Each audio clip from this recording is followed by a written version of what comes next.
G noodles ಹೆಂಗಿತ್ತು? ಸೂಪರಾಗಿತ್ತು. Noodles ಹೆಂಗಿತ್ತು? ಸೂಪರಾಗಿತ್ತು.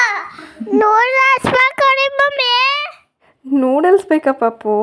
ಸರಿ ಆಯ್ತು ಬಾ ಮಾಡಿಕೊಡ್ತೀನಿ.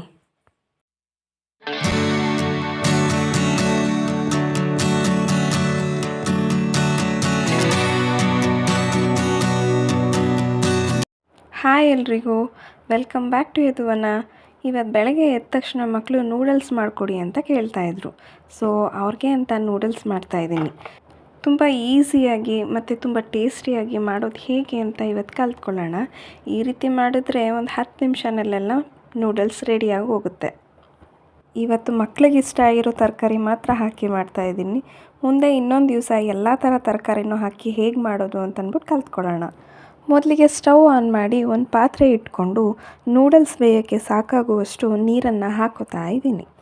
ಮತ್ತು ನೂಡಲ್ಸ್ ಬೇಯೋವಾಗಲೇ ಸ್ವಲ್ಪ ಉಪ್ಪು ಮತ್ತು ಒಂದು ಚಮಚ ಆಗುವಷ್ಟು ಎಣ್ಣೆನ ಹಾಕ್ಕೊಂಡು ಬೇಯಿಸ್ಕೊತಾ ಇದ್ದೀನಿ. ಯಾಕಂದರೆ ಎಣ್ಣೆ ಹಾಕಿ ಬೇಯಿಸೋದ್ರಿಂದ ನೂಡಲ್ಸ್ ಒಂದಕ್ಕೊಂದು ಅಂಟಲ್ಲ. ನೀರು ಸ್ವಲ್ಪ ಬಿಸಿ ಆದಮೇಲೆ ನೂಡಲ್ಸ್ ಹಾಕ್ಕೋತಾ ಇದ್ದೀನಿ. ನೂಡಲ್ಸ್ ಸ್ವಲ್ಪ ಮೆತ್ತಗಾಗೋ ತನಕ ಬೇಯಿಸ್ಕೋಬೇಕು. ತುಂಬ ಬೇಯಿಸ್ಕೊಂಡ್ರೆ ಒಂದಕ್ಕೊಂದು ಅಂಟ್ಕೊಬಿಡುತ್ತೆ, ನೂಡಲ್ಸ್ ಮಾಡೋದಕ್ಕೂ ಚೆನ್ನಾಗಾಗಲ್ಲ. ಹಾಗಾಗಿ ಸ್ವಲ್ಪ ಬೆಂದರೆ ಸಾಕಾಗುತ್ತೆ. ನೂಡಲ್ಸ್ ಈ ಥರ ಚೆನ್ನಾಗಿ ಕುದಿ ಬಂದು ಬೇಯಬೇಕು.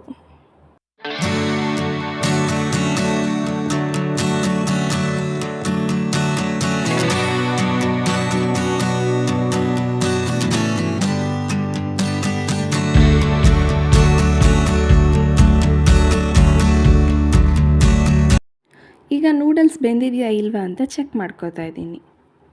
ಕೈಯಲ್ಲಿ ಸ್ವಲ್ಪ ನೂಡಲ್ಸ್ ತೊಗೊಂಡು ಟೆಸ್ಟ್ ಮಾಡಿ ನೋಡಿ. 2 ಭಾಗ ಆದರೆ ಆ ನೂಡಲ್ಸ್ ಬೆಂದಿದೆ ಅಂತ ಅರ್ಥ. ಇಲ್ಲಿ ಇನ್ನೂ ಬೆಂದಿಲ್ಲ. ಇನ್ನೊಂದು 2 ನಿಮಿಷ ಅಷ್ಟು ಬೆಂದರೆ ಕರೆಕ್ಟಾಗಿ ಪರ್ಫೆಕ್ಟಾಗಿ ಬೆಂದಿರುತ್ತೆ. ಇವಾಗ ನೋಡಿ ಮತ್ತೆ ಚೆಕ್ ಮಾಡಿ ನೋಡೋಣ. ನೋಡಿ ಈಸಿಯಾಗಿ ಕಟ್ ಆಗ್ತಾ ಇದೆ. ಇವಾಗ ಇಷ್ಟು ಸಾಕಾಗಿದೆ ನೂಡಲ್ಸ್ ಬೆಂದಿರೋದು.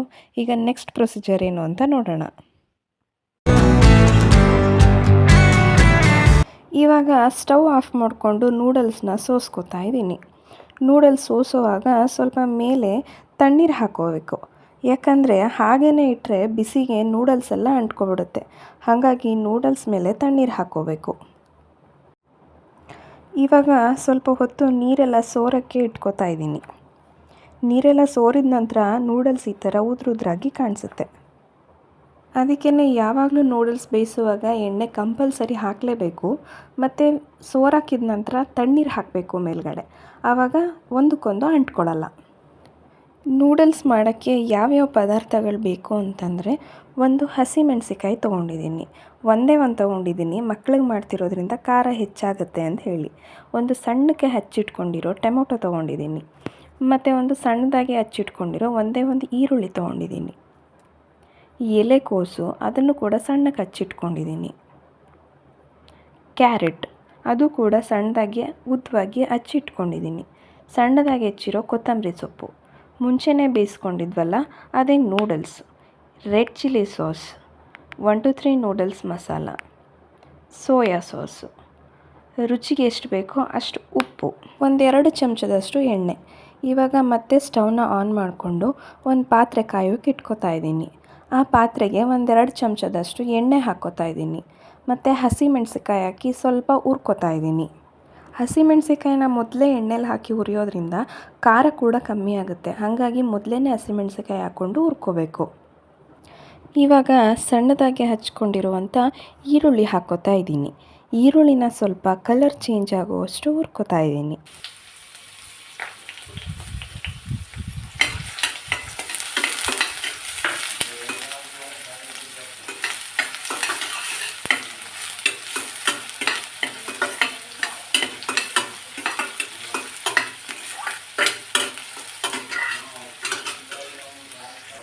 ಮತ್ತು ಇದಕ್ಕೆ ಸಣ್ಣದಾಗಿ ಹಚ್ಚಿರುವಂಥ ಟೊಮೊಟೊ ಹಾಕ್ಕೊಂಡು ಟೊಮೊಟೊ ಕೂಡ ಮೆತ್ತಗಾಗೋ ತನಕ ಹುರ್ಕೋತಾ ಇದ್ದೀನಿ.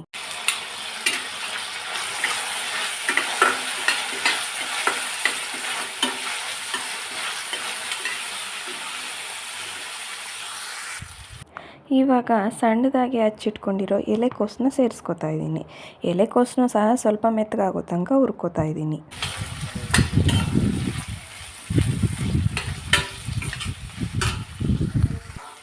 ಸಣ್ಣದಾಗಿ ಹಚ್ಚಿರೋವಂಥ ಕ್ಯಾರೆಟ್ ಸೇರಿಸ್ಕೊಂಡು ಕ್ಯಾರೆಟ್ನೂ ಸಹ ಸ್ವಲ್ಪ ಮೆತ್ತಗಾಗೋ ಥರ ಹುರ್ಕೋತಾ ಇದ್ದೀನಿ.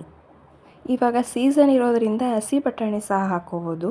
ಬೀನ್ಸು, ಕ್ಯಾರೆಟು, ಆಲೂಗೆಡ್ಡೆ, ಯಾವ ತರಕಾರಿ ಇರುತ್ತೆ, ದಪ್ಪ ಮೆಣಸಿಕಾಯಿ, ಆ ಥರ ಯಾವುದೇ ಥರ ತರಕಾರಿನೂ ಸಹ ಹಾಕ್ಕೋಬೋದು.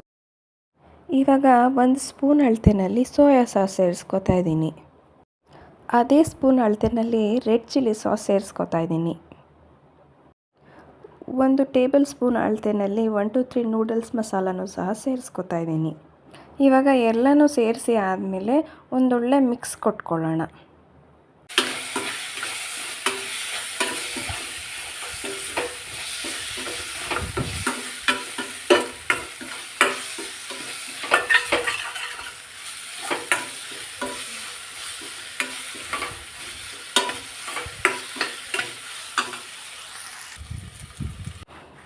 ಇವಾಗ ಮುಂಚೆನೇ ಬೇಯಿಸಿಟ್ಕೊಂಡಿದ್ವಲ್ಲ ಆ ನೂಡಲ್ಸ್ನ ಸೇರಿಸ್ಕೊತಾ ಇದ್ದೀನಿ. ನೂಡಲ್ಸ್ ಯಾವಾಗಲೂ ಆರಿದ ಮೇಲೆ ಸೇರಿಸ್ಕೋಬೇಕು. ಬಿಸಿಲೇ ಹಾಕ್ಕೊಂಡು ಬಿಸಿಲೇ ಮಾಡಬೇಕು ಅಂತಂದರೆ ಎಲ್ಲ ಮುದ್ದೆ ಥರ ಆಗೋಗುತ್ತೆ. ಹಾಗಾಗಿ ನೂಡಲ್ಸ್ ಯಾವಾಗಲೂ ಆರಿದ ಮೇಲೆ ಕೊನೆಯಲ್ಲಿ ಸೇರಿಸ್ಕೊಂಡು ಒಂದೊಳ್ಳೆ ಮಿಕ್ಸ್ ಕೊಟ್ಕೊಳ್ಳೋಣ.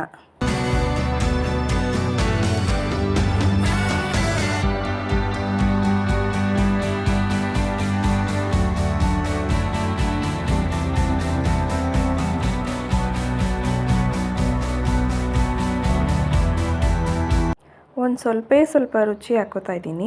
ಯಾಕಂದರೆ ಮುಂಚೆನೇ ನೂಡಲ್ಸ್ಗೆ ರುಚಿ ಹಾಕಿ ಬೇಯಿಸ್ಕೊಂಡಿದ್ವಿ ಮತ್ತು ಮಸಾಲೆಗಳಲ್ಲೂ ಸಹ ರುಚಿ ಇರುತ್ತೆ.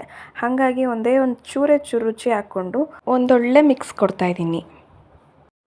ನೋಡಿ, ನೂಡಲ್ಸ್ನ ಎಣ್ಣೆ ಹಾಕಿ ಬೇಯಿಸ್ಕೊಂಡಿರೋದ್ರಿಂದ ತುಂಬ ಉದುದ್ರಾಗಿ ಆಗಿದೆ. ಎಲ್ಲೂ ಅಂಟ್ತಾ ಇಲ್ಲ, ಮುದ್ದೆ ಥರನೂ ಆಗ್ತಾ ಇಲ್ಲ. ಇವಾಗ ಕೊನೆಯದಾಗಿ ಸಣ್ಣದಾಗಿ ಹಚ್ಚಿಟ್ಕೊಂಡಿದ್ದಂತಹ ಕೊತ್ತಂಬರಿ ಸೊಪ್ಪು ಹಾಕ್ಕೊಂಡು ಮಿಕ್ಸ್ ಮಾಡ್ಕೊತಾ ಇದ್ದೀನಿ. ಈ ಥರ ಮಾಡಿಕೊಟ್ರೆ ಮಕ್ಕಳು ತುಂಬಾ ಇಷ್ಟಪಟ್ಟು ತಿಂತಾರೆ. ಯಾಕಂದರೆ ನಾವಿಲ್ಲಿ ಖಾರ ಕೂಡ ಜಾಸ್ತಿ ಹಾಕ್ಕೊಂಡಿಲ್ಲ. ಹಾಗೆ ಸಾಮಾನ್ಯವಾಗಿ ಕ್ಯಾರೆಟ್ ಅಂದರೆ ಎಲ್ಲ ಮಕ್ಳಿಗೂ ಸಹ ಇಷ್ಟ ಆಗುತ್ತೆ. ಹಾಗಾಗಿ ಮೇಯ್ನಾಗಿ ಕ್ಯಾರೆಟ್ನ ಸೇರಿಸ್ಕೊಂಡಿದ್ದೀವಿ. ಹಾಗಾಗಿ ಮಕ್ಕಳು ಕೂಡ ತುಂಬಾ ಇಷ್ಟಪಟ್ಟು ತಿಂತಾರೆ. ಇದನ್ನು ಮಕ್ಕಳಿಗೆ ಅಂತಲೇ ಕಡಿಮೆ ತರಕಾರಿ ಹಾಕಿ ಕಡಿಮೆ ಖಾರ ಹಾಕಿ ಮಾಡಿದ್ದೀನಿ. ಇವಾಗ ಮಕ್ಕಳಿಗೆ ಅಂತ ಮಾಡಿರೋ ನೂಡಲ್ಸ್ ರೆಡಿಯಾಗಿದೆ. ಇವಾಗ ಒಂದು ಸರ್ವಿಂಗ್ ಪ್ಲೇಟ್ಗೆ ಸರ್ವ್ ಮಾಡಿ ಮಕ್ಕಳಿಗೆ ತಿನ್ನೋಕ್ಕೆ ಕೊಟ್ಟರೆ ಮಕ್ಕಳು ತುಂಬ ಖುಷಿಯಿಂದ ತಿಂತಾರಲ್ವ. ನೀವು ಸಹ ಮನೇಲಿ ಟ್ರೈ ಮಾಡಿ ಹೇಗೆ ಬಂತು ಅಂತೇಳಿ ಕಮೆಂಟ್ ಮಾಡಿ ತಿಳಿಸಿ. ಸಬ್ಸ್ಕ್ರೈಬ್ ಆಗೋದನ್ನ ಮರಿಬೇಡಿ. Thanks for watching. ನೂಡಲ್ಸ್ ಹೆಂಗಿತ್ತು? ನೂಡಲ್ಸ್ ಹೆಂಗಿತ್ತು?